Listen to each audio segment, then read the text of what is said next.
नमस्कार। प्राचीन भारत की कहानी को समझना हो तो सिर्फ राजा महाराजाओं की तारीखें याद करना काफी नहीं है। नहीं, असली कहानी तो छिपी है उस दौर के साहित्य में, उन राजवंशों की ताकत में और उन शानदार स्मारकों में जो आज भी खड़े हैं। तो चलिए आज इन सारे सुरागों को एक साथ जोड़ते हैं और देखते हैं कि क्या तस्वीर उभर कर सामने आती है। ठीक है, तो आज का हमारा सफर कैसा रहेगा? देखिए, हम इसे 5 हिस्सों में देखेंगे। सबसे पहले ये समझेंगे कि भाई इतिहास को लिखने की शुरुआत हुई कैसे। फिर हम गोता लगाएंगे उस दौर के साहित्य और इतिहास के रिश्ते में। इसके बाद बात होगी उन ताकतवर राजवंशों की जिन्होंने बड़े बड़े साम्राज्य बनाए। फिर देखेंगे उनकी छोड़ी हुई निशानियां, मतलब वो गाथाएं जो पत्थरों पर लिखी गईं। और आखिर में सबसे बड़ा सवाल कि ये पूरी विरासत आज हमारे लिए क्या मायने रखती है। किसी भी कहानी को समझने के लिए ये जानना जरूरी है कि उसे कहने वाला कौन है। तो चलिए एक बहुत ही बुनियादी लेकिन बहुत जरूरी सवाल से शुरुआत करते हैं। अब ये सवाल सिर्फ एक जनरल नॉलेज का सवाल नहीं है। ये इस बात को समझने की चाबी है कि गुजरे हुए जमाने की घटनाओं को एक सिलसिलेवार कहानी की शक्ल देने का सिलसिला आखिर शुरू कैसे हुआ। और इसका जवाब है हेरोडोटस। क्यों? क्योंकि वो पहले ऐसे इंसान थे जिन्होंने सिर्फ घटनाओं की लिस्ट नहीं बनाई, बल्कि वजहों को समझने और उन्हें एक कहानी में पिरोने के लिए बाकायदा सबूत और जानकारी इकट्ठा की। इसी तरीके ने आप कह सकते हैं इतिहास लिखने की नींव रखी।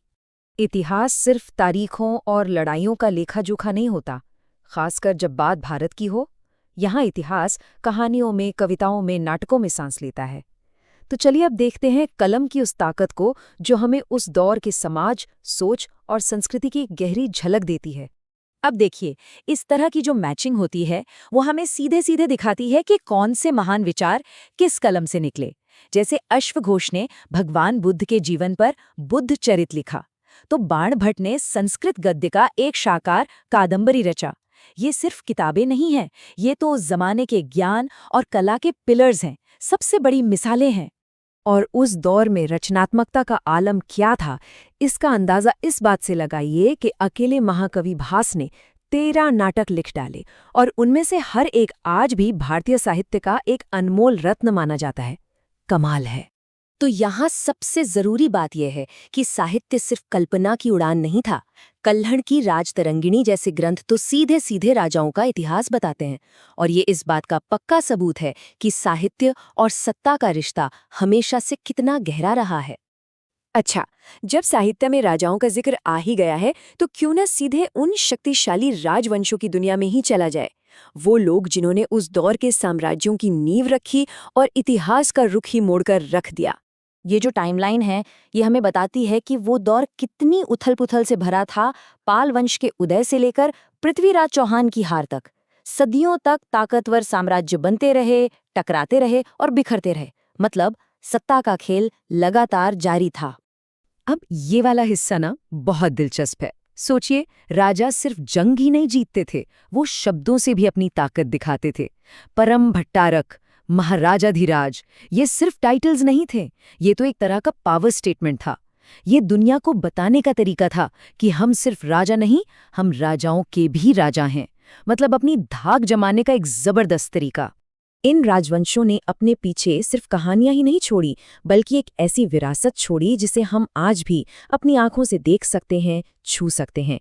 एक ऐसी कहानी जो सचमुच पत्थर पर लिखी गई है। खास तौर पर दक्षिण भारत में मंदिरों की शान उनके गेटवे यानी प्रवेश द्वार से ही दिखनी शुरू हो जाती है। ये जो विशाल और बेहद कलात्मक टावर होते हैं, इन्हें गोपुरम कहते हैं। ये द्रविड़ वास्तुकला की एक बहुत ही खास और शानदार पहचान है। और इसका सबसे बेहतरीन उदाहरणों में से एक है मदुरै का मशहूर मीनाक्षी मंदिर। इसका निर्माण पांड्य वंश ने शुरू करवाया था, और इसके ऊंचे ऊंचे गोपुरम आज भी देखने वालों को हैरान कर देते हैं। क्या कमाल की कारीगरी है। और ये सिलसिला सिर्फ एक जगह तक सीमित नहीं था। खजुराहों के मंदिरों से लेकर नालंदा के ज्ञान केंद्र तक ये शासक सिर्फ विजेता नहीं थे, बल्कि महान निर्माता भी थे। उनके बनाए ये स्मारक हमें दिखाते हैं कि उस दौर में ताकत, धर्म और ज्ञान का रिश्ता कितना गहरा और अटूट था। तो हमने साहित्य देखा, शासकों की ताकत को समझा और उनके बनाए स्मारकों की बात की। अब इन सारे धागों को जोड़ते हैं और पूछते हैं कि आखिर इस दौर की असली विरासत क्या है।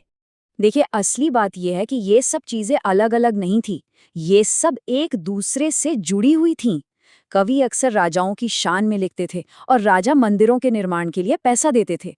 इससे एक ऐसा चक्र बनता था जिसमें कला, सत्ता और धर्म तीनों एक दूसरे को मजबूत करते थे। और अंत में ये सवाल हमारे लिए बचता है, उस प्राचीन युग की गूंज, उसके विचार, उसकी कला और उसकी शक्ति की कहानियां आज हमारे वर्तमान को किस तरह से प्रभावित कर रही हैं, उसे कैसे आकार दे रही हैं। सोचने वाली बात है।